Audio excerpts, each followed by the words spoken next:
Okay, today we're working with lesson 2. And yeah, we're learning something new again today. First of all, let's have just a little bit of review. Apostrophes show what? What did we just learn apostrophes show? Okay, so we can use apostrophes in contraction to show that letters are missing, or what is the other thing that we just learned that apostrophes can show? Apostrophes can show ownership, right? When a word ends with apostrophe S, it means that they own something, okay? Like Tom's hat, Nell's kitten, okay? So it tells something that they name. How do we count the number of syllables in a word? So in the word window, how many syllables does that word have? How do you tell? Remember, we clap it out. Window, window. Has 2, right? You count your claps. Window. What does LE say when it comes at the end of a word? LE says ul, as in bubble, table, stable, candle. Let's say LE says ul. Say it together. LE says ul. LE says ul. Today we're learning something new. We're learning that GH and PH say. Okay, so here's some words on the board. Let's look. What do all these words have in them? Do you notice that all of these words have GH in them over here? Let's look at all of these words. We have GH, GH, and GH. Now, we sometimes learn that GH can be silent, right? When it's with IGH, GH is silent. Today we're going to learn that GH can also say. So let's look at these words and let's see if GH can say. This word is laugh. Okay? GH says laugh. This word is tough. Tough, because GH again says tough. This one is cough. Cough. Do you notice how all of these words end with the f sound? Laugh, tough, and cough. So GH says, just like our sign shows here, GH says as in laugh. I'll say it together, GH says, say it together. GH says as in laugh. GH says as in laugh. GH says as in laugh. GH says as in laugh. Now the other one that we're learning is that PH says. So PH can also say. Let's look at this column of letters over here. Notice how all these words have a PH in them. PH and PH. We're also learning that PH can say. Let's look at these words. Phrase. Phrase. You know how you hear the sound right there? Phrase. This one is phone. Phone. Phone. Last one is phonics. Phonics. Do you notice how every one of those words began with a sound spelled in PH, phrase, phone, and phonics? And down here it says phlox. Okay, PH says as in phlox, and that is the kind of flower that is. Okay, that flower is called a phlox. Okay, let's say it together. PH says as in phlox. PH says as in phlox. PH says as in phlox.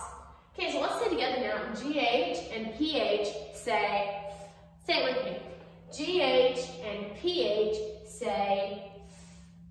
GH and PH say. GH and PH say. So in these words, laugh, tough, cough, phrase, phone, phonics. GH and PH say.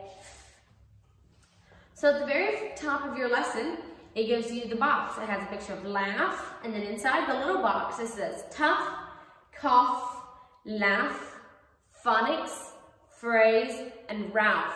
But you notice Ralph has a capital letter? That is a name. Ralph is a name. And then you have the word phone on the other side. So GH and PH say that with me again. GH and PH say GH and PH say. Okay, so part 1 says, match the words to the way they sound. So it's giving you words with GH and PH in them, and then you're matching them to their definition. Remember that PH and GH say. So in the whole first part, use your ruler and just connect the words to their definition, or to their pronunciation. Number 2, put an apostrophe in the words. Circle the word that tells who it belongs to. So first of all, you go through all of those. Cat's fur, car's hood, dog's bark, Tom's toes, and so on. And you add an apostrophe to all of those words. You remember where you put the apostrophe? So like in the first one, it says cat's fur. Let's write it here.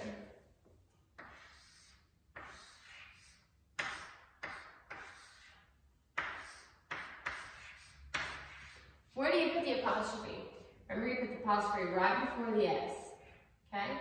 And then every word will end with apostrophe S.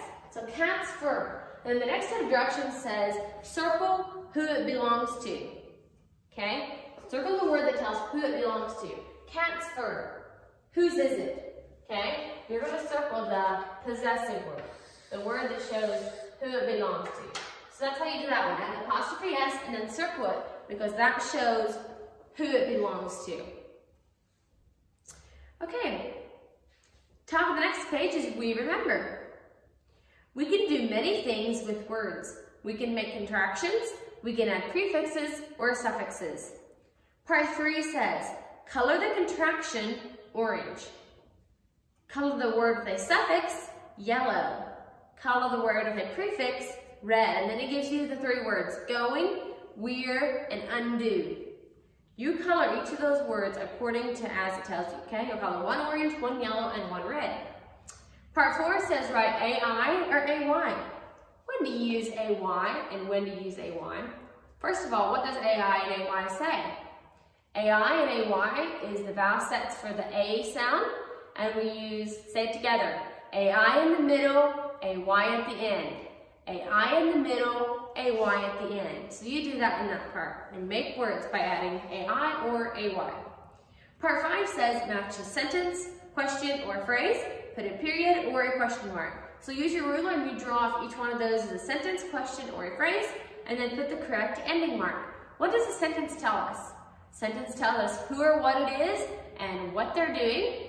A phrase tells us either who or what it is or what they're doing. And then a question, ask us something. Top of the next page, part 6. Color 7 words that have the sound. So you find 7 words in there that have the sound and color them. Part 7, match each word to naming or doing. What is a naming word? A naming word is something you can touch or see. Doing word is something you can do. Now in part 8, it says, circle the sound of the underlined letters.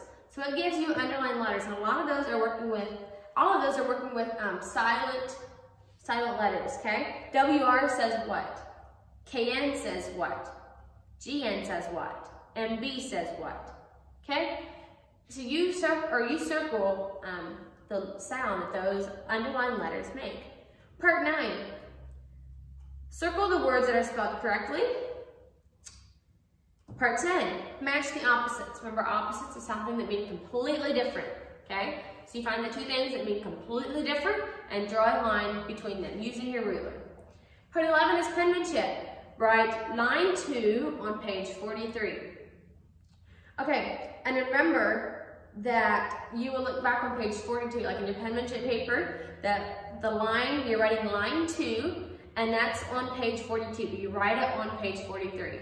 So the line you're going to write is on page 42, write it on page 43, okay? I think it's just like across the page or something. Okay, so you write line 2.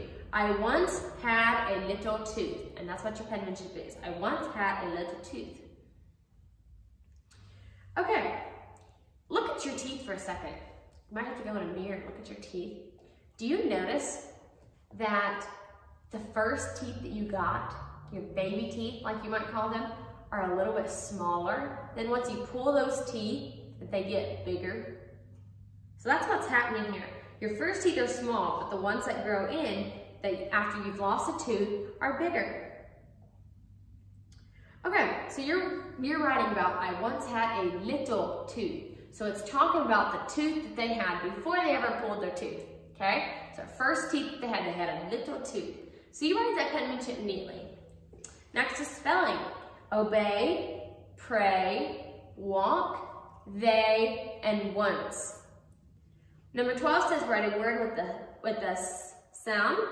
Part 13, write the word that means the same as the phrase. So to talk to God, which word means to talk to God? One time, which word means one time? And which one means other people? To move your legs, to do as you are told. You write the word that means each of those phrases. Part 14, circle the correct way to say the word. So it gives you a word, you circle the pronunciation.